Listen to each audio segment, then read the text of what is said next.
You know, I almost feel bad doing this video, for no reason other than I didn't think I'd do it so soon, but no, here I am ready to talk about Slovakia at Eurovision. I admit it feels a little bit soon after the Czech Republic video, but then again this is going to be released on Patreon on Friday the 13th, or so I hope anyway.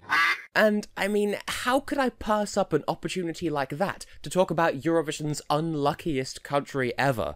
What's the worst that could happen? I'm so glad you asked. Roll the opening titles.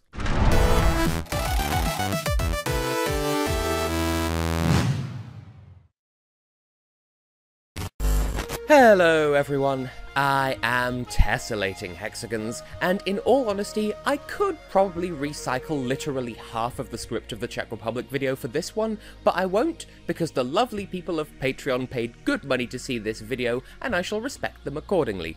Besides, being, as the Ballad of Czechoslovakia is, very much a story of two halves, it's only fair that I give equal credence to both sides instead of just getting lazy, even if that would be an incredibly pertinent way of representing how their story looks at the moment. But before we get too bogged down by gritty metaphors and meta-contextual narratives and such like, let's lay out the fast facts about Slovakia, since that's the country I'll be talking about in this video, and I don't think I've stated that in explicit terms just yet. Well, Slovakia last took part in 2012, and we haven't seen them since then, so not all of this information will necessarily still apply, but I have it on good faith that if they were to return to the contest, they would still be represented by RTVS, that's Rozhlas Televizia Slovenska, or Radio and Television of Slovakia, which came into existence in 2011 when radio company Slovenský rozhlas, or Slovak Radio, merged with Slovakia's previous national broadcasting company, Slovenská televízia, who had presented Slovakia's entries from their debut up to and including their entry in 2010. Currently, technically speaking, they don't have a head of delegation because, well, they don't take part in the contest, so they don't need one, no matter how much a fair few people want them to return, but hey. So again, I'll take it on faith, like I did with Andorra, that should they return to the contest, the position of head of delegation would most likely be taken up once again by Jana Majorova. I know at the very least that Majorova was the head of delegation in 2011 and 12 just because of some press conferences and whatnot, but I don't know if anyone else was in the role before that, and goodness knows it was hard enough just finding Jana's name. Seriously, why isn't there a proper database for former and current heads of delegation? Is that too much to ask, Internet? But never mind that, this is where Slovakia's history gets a little bit complicated. Technically, they debuted in 1993 with the band Elan and the song Amnestia na neveru, which Wikipedia reckons means amnesty of infidelity, but that was the year of Kwalifikacja za Mill Street, and the song placed 4th out of 7, making it the best the country has placed in a semi-final to date, and it still wasn't enough to qualify. So, in the eyes of Eurovision officials, since Kwalifikacja za Mill Street isn't considered a semi-final, but rather a multinational national final, Slovakia didn't make their proper debut until 1 year later, in 1994, with the group Tublatanka and their song Nekonečná pieseň, which means never-ending song, which finished joint 19th in a field of 25. That ought to give a decent impression of what Slovakia's luck would go on to be like in the years that they took part in earnest, and to seal the deal, their best placing ever came as early as 1996, with Marcel Polonda's Krym nas masz, or As Long As You Have Us, which still only achieved 18th place in a final of 23. Brutal stuff. If it's any consolation though, if you ignore the fact that the results still constituted a failure to qualify to the final, they at least came 13th in a field of 19 in 2011's second semi-final. Still, though, at least because of their eagerness to participate in the 90s, they can't say they've never been in a Eurovision final ever, they've just never qualified, unless you count the pre-qualifying round in 1996. So all things considered, they could be worse off than they are. When I did the video about the Czech Republic, in case you missed that, I pondered how I feel about various countries, categorizing them into groups, and eventually concluding that the Czech Republic was what I call a forbidden fruit country, where you're desperately grateful for every year that they take part because you're so scared that they're just going to jump ship in a few months' time. In Slovakia's case, disappearing on a whim is something of a reflex, or so it seems, since half of their participation and 80% of where all their energy and enthusiasm went was in the 90s, where, in order to mediate the number of countries participating, the EBU had a relegation system in place, where the least successful countries were barred from participating again next year, and they could only return the year after at the very earliest. So, as luck would have it, Slovakia finished in the bottom 7 in 1994, forcing them to miss 1995. They then placed so poorly in 1996 that they didn't meet the EBU's new rule for 1997 about barring countries with the lowest average scores for 1 year at a time, and after another bad result, in 1998, they were blocked from participating in 1999 once again, and this just turned into a massive depressive episode that would keep them from the contest until 2009. And then, upon their return in 2009, though they were now free from that rule about relegation, they placed 18th, 16th, 13th, and 18th again in the years that followed, and then gave up once again, deciding that, for as attractive a prospect as our TVS deemed Eurovision to be, it simply wasn't worth all of the expense and heartache, and for the quality of song they were accustomed to submitting, that's a damn shame. It also begs the question, if Slovakia had qualified even once during that period, would they still be participating today? Or, to sensationalise, how many amazing Slovak Eurovision entries don't exist simply because they couldn't, as the cool kids say, just take the L? Well, if we take a closer look at their history, the answer to that may just become clear. Unsurprisingly, since Slovakia and the Czech Republic were a unified country up until the start of 1993, their Eurovision prehistory is exactly the same as the Czech Republic's, in that, as a unified state, they never made any attempts to take part in Eurovision, but they did broadcast the show a few times during the 60s and 70s. To this day, we don't really know if they showed those shows live, or if they just dredged up archive footage so they had something to put on TV, or if they showed the actual contest live but just on a delay or what, but if they could show it live, I don't see why they wouldn't. Anyway, obviously, the story diverges here on the date of the Velvet Divorce, where the Czech and Slovak halves of Czechoslovakia peacefully agreed to dissolve their union and become two independent republics. I could go into more detail about that, but I'm really not qualified to talk about geopolitical history. I'm the Eurovision guy. I know my limits. All you need to know is they were one country, and then suddenly they were two, and that's a key point in the narrative here. Now, the exact timings of things are actually very important here. The country split officially on the 1st of January 1993, and while the Czech side of the division would go on to wait another 12 years before even thinking about taking part in Eurovision, Slovakia fell all over themselves scrambling to prepare a debut entry. Or, well, actually we don't know exactly how frantic they were, but they gained independence on the 1st of January, and Kwalifikacja za Millstreak took place on the 3rd of April that year, so their window of time to obtain an entry was pretty tight, all things considered. They succeeded in getting their act together though, which is pretty much the only time to date that you can say that about Slovakia's Eurovision efforts with a straight face, but I digress. And they submitted the popular pop-rock band Elan with the aforementioned song Amnestia na Neveru. As previously stated though, this didn't go quite as planned, and they finished 4th in a field of 7. Now, that's impressive by itself, but only the top 3 could go on to take part in Eurovision that year, so they didn't make the cut. And, to add insult to injury, they were 1 point shy of making it too.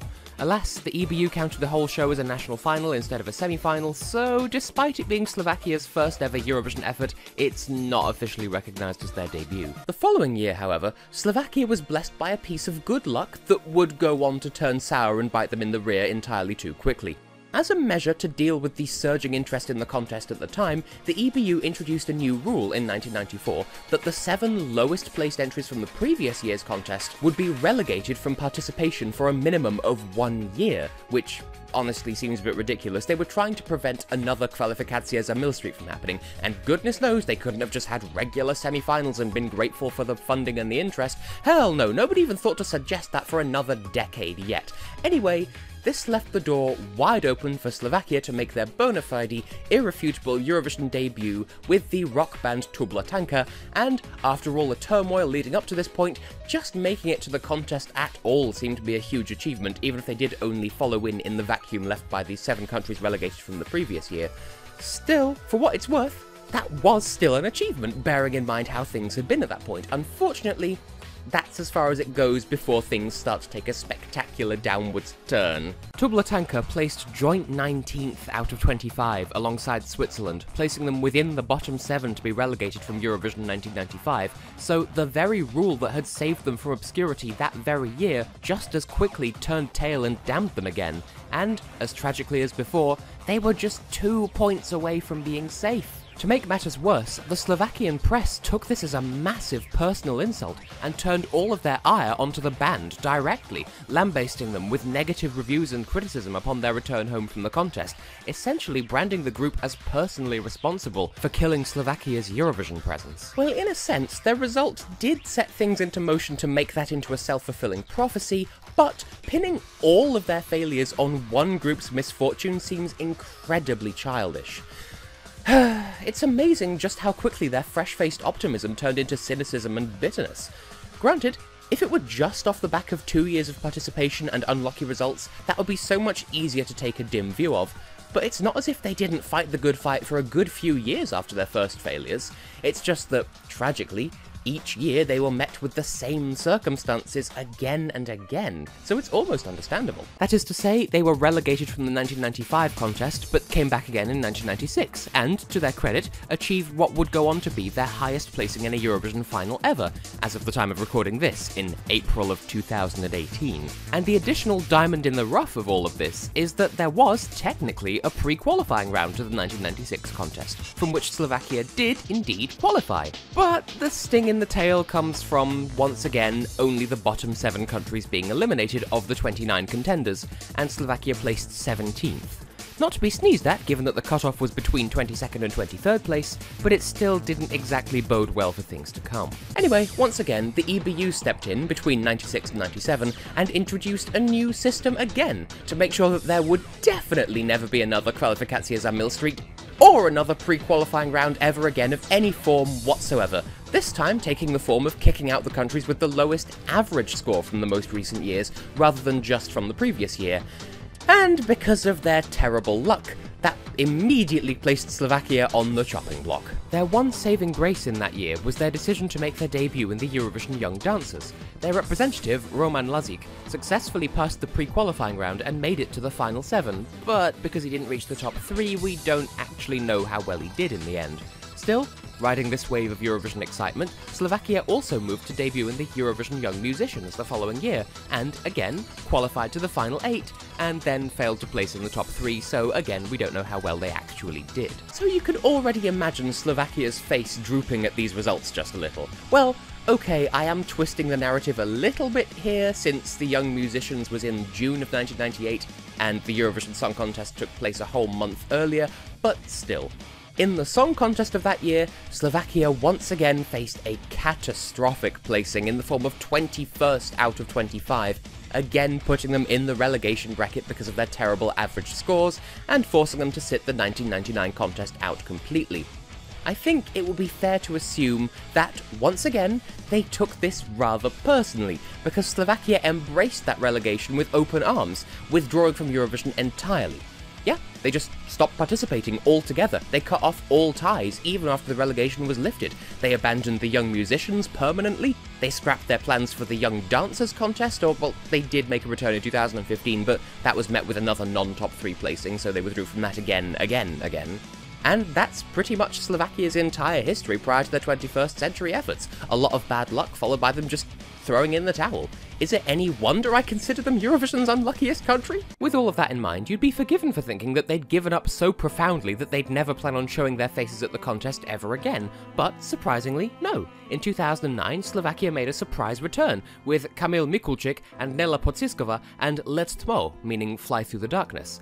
Because this was their first year back since 1998, and because of the Czech delegation withdrawing the following year, this was also the only time in all of Eurovision history to date that both halves of Czechoslovakia were represented in the same edition of the contest. Now, you would have thought that that could only work to their advantage.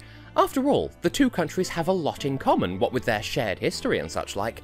However, just to be the ultimate kick in the teeth, when it came to allocating the running orders, Slovakia was drawn into semi-final 2, and the Czech Republic into semi-final 1, meaning that no matter how much they may have wanted to, the two countries were entirely unable to vote for one another, and because they've never both been present at the contest before or since, that remains unchanged to this day. If it's any consolation though, even if the Czech Republic had given Slovakia their 12 points that year, that only would have bumped their score up to 20 points in total, which still would have placed them 15th at best, instead of the 18th out of 19 that they actually got. And with the Czech Republic out of the picture for as far into the future as Slovakia could foresee, Slovakia's awful luck from the 90s reared its head once again. Try as they might, whether by an overly complex national final or by internal selection, with fan favourite entries and experimental stuff, the Slovak delegation just could not catch a break.